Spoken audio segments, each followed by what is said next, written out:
Monsieur le Président de la Fédération de Russie, Monsieur le Président de la République arabe d'Égypte, coprésident du présent forum, Majesté, Messieurs les chefs d'État et de gouvernement, Monsieur le Président de la Commission de l'Union africaine, Mesdames et Messieurs les représentants des organisations régionales africaines, Mesdames et Messieurs, je voudrais tout d'abord vous exprimer, Monsieur le Président de la Fédération de Russie, et à travers vous, au gouvernement et au peuple russe, notre sincère gratitude pour l'accueil chaleureux qui nous a été réservé depuis notre arrivée sur le sol ami de la Russie. Je salue particulièrement mon frère, le président de la République arabe d'Égypte, M. Abdel Fattah al-Sisi, co-président de ce sommet. Le choix porté sur la charmante ville de Sotchi pour abriter le présent forum économique Russie-Afrique me semble particulièrement judicieux pour réfléchir sur les orientations nouvelles et fortes dans les relations économiques entre la Russie et l'Afrique. Je n'ai aucun doute que nos échanges de Sotchi aboutiront à la promotion d'un partenariat Russie-Afrique mutuellement avantageux. Messieurs les présidents, Mesdames et Messieurs, les impératifs de coopération et de développement ont conduit mon pays à adopter le bon voisinage et l'ouverture au monde comme principe directeur de notre politique étrangère qui met l'intérêt supérieur de l'homme congolais au centre des partenariats porteurs de croissance forte et inclusive. Longtemps victime de conflits et de reculs socio-économiques, mon pays, la République démocratique du Congo, mesure l'importance du dialogue des civilisations et du respect des souverainetés nationales. Les efforts des pays africains pour le développement et le mieux-être social sont sérieusement handicapés par manque de vision politique commune et concertée. Dans l'esprit d'un partenariat bénéfique pour la Russie et l'Afrique, le présent forum de Sotchi devra répondre aux attentes des parties prenantes.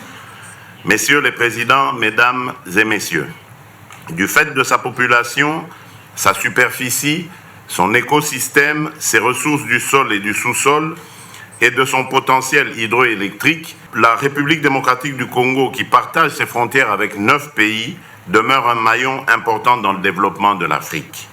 Selon la Banque africaine de développement, l'Afrique a besoin d'importants investissements situés entre 130 et 170 milliards de dollars par an, avec un gap de 68 à 108 milliards de dollars.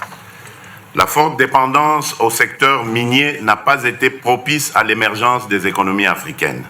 Dans le cas spécifique de mon pays, entre 2010 et 2014, les entreprises minières et pétrolières ont mobilisé des revenus de l'ordre de 48 milliards et demi de dollars, alors que le pays n'en a tiré que 6 milliards 9 de revenus. Les multinationales investissent continuellement en République démocratique du Congo, comme dans les autres pays africains à haut potentiel minier. Il est cependant surprenant de constater qu'elles sont peu sensibles aux sirènes entretenues par les médias dominants à l'échelle mondiale qui dépeignent le continent comme le réservoir de tous les malheurs, la zone rouge de tous les investisseurs. Cet afro-pessimisme médiatique à géométrie variable constitue une injustice qui devrait cesser. Mesdames et Messieurs, le modèle de développement durable que j'ai choisi consacre le primat de l'agriculture sur les mines. Avec ses 120 millions d'hectares de terres arables, le lac Tanganyika, le plus poissonneux et le deuxième lac au monde par le volume et la profondeur après le lac Baïkal, mon pays peut atteindre l'autosuffisance alimentaire et nourrir 2 milliards de personnes en résorbant ainsi 2 fois le déficit alimentaire mondial.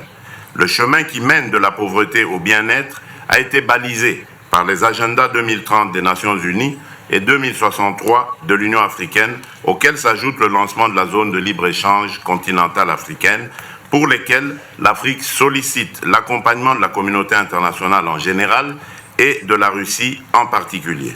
Dans ce contexte, l'Afrique entend demeurer en dehors des rivalités des grandes puissances. Partisan d'un nouvel ordre politique, d'un nouvel ordre mondial plus équilibré et plus inclusif, je m'associe à la volonté exprimée pour demander que la Russie réintègre le G7. Messieurs les présidents, Mesdames et Messieurs, pour terminer, je considère que ces assises de Sotchi ne seront un succès que dans la mesure où la mise en œuvre de leurs résolutions permettra notamment l'installation des usines locales de transformation dans les secteurs des industries extractives et de l'agroalimentaire, le transfert des technologies, la modernisation des infrastructures et l'accessibilité aux financements innovants des investissements. Je vous remercie de votre bienveillante attention.